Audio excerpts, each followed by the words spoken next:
Welcome, and thank you for joining me. We are now at the fifth moon in the indigenous tradition. This is the hot winds moon, when seeds ripen thanks to the heat. This is the hottest month of the year in the northern hemisphere. Animals must dig deep into their inner resources to survive. This moon corresponds to the zodiacal sign of Leo. Leo is ruled by the sun. The symbol for Leo looks a bit like a lion's tail. The tarot card for Leo is the strength card, and we will return to this card in a few moments. The Hebrew letter associated with this alchemical process is Tet. The esoteric meaning of the letter Tet is snake. Both Paul Foster Case and Jason Lauderhand bring up the idea of the concept of the Kundalini awakening regarding Tet. In Joseph Campbell's hero's journey, this is where the hero gains a new skill, and indeed, the alchemical process of digestion is quite the trick. On a purely chemical level, Paul Foster Case describes digestion as the exposure of a substance to the action of a liquid with the aid of heat. By this means, the solubles are extracted from the substance. Digestion requires two elements, fire and water. D.W. Huck describes digestion as a type of putrefaction in which the nutrients or essences are reabsorbed, and the slow modification of a substance by a gentle heat, page 275. On a personal spiritual level, Case explains the two elements of water and fire. Water is a cosmic mental energy, called water because it flows in streams, has currents, vibrates like waves, has tides, and is like a mirror or reflector.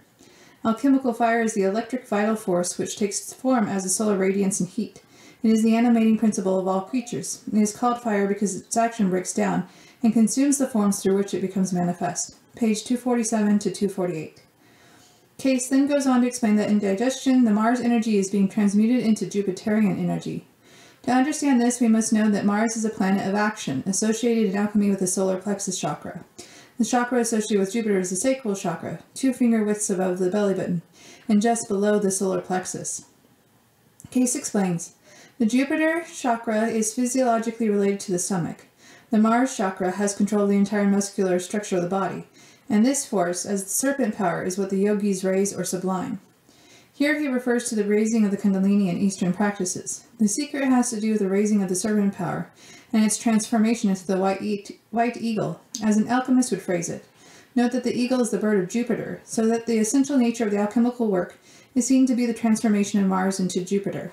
Case goes on to explain the transformation of the destructive force which overthrows form into that perfect comprehension of reality, which is also the perfect fulfillment of our desires. Case explains that the serpent is the Mars force, and D.W. Huck's work, This is the Snake, described as unrefined Mercury. According to both, it is this energy that needs to be refined or raised up.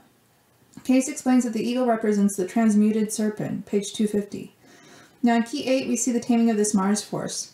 The strength card shows a woman opening the mouth of a lion that she leads with a chain of roses. Case quoted an alchemist named Ashmole. Ashmole tells us the finest aspect of the stone is so that it can neither be seen, felt, or weighed, but tasted only, page 251. Case describes this as a nectar and says that it is formed when the woman tames the lion, or when the serpent is transformed into an eagle. The red lion in the strength card represents the sun and Mars force being combined. The lion is a symbol for the sun and the alchemical gold, but it gets its color from unrefined sulfur. Case explains, the sun, chakra, is the point where the undifferentiated cosmic radiance enters into the field of personality. The Mars chakra, just below the navel, is the most active of the lower chakras of the serpent power. When the currents from these two are combined and directed by the alchemical woman, the result is alchemical process of digestion, page 253. Case goes on to explain that the outcome of this process is that one sees that his personality is a center of expression for the power which really controls everything. On consequence of this perception, the man who has it sees that there is nothing anywhere to fear. Then since he has nothing to fear, he has everything to love. Page 253. So in essence, what Paul Foster Case connects the steps of digestion with is a Kundalini awakening. Now there are differences in opinion on what a Kundalini awakening is, and what it means, along with whether or not it can be spontaneous, or how often this happens. Now it is interesting that Paul Foster Case connects this to the masculine Mars force, when in the East the Kundalini energy is described as feminine in nature. However, the alchemical woman in the strength card may represent this energy. Either way, the desire nature represented by Mars has been neutralized at this stage, creating the white eagle of alchemy. I happen to be reading Edgar Cayce The Secret of the Golden Flower, which is a book on the Tao, but I realize that it brings up the golden pill that is similar to what Paul Foster Case describes here.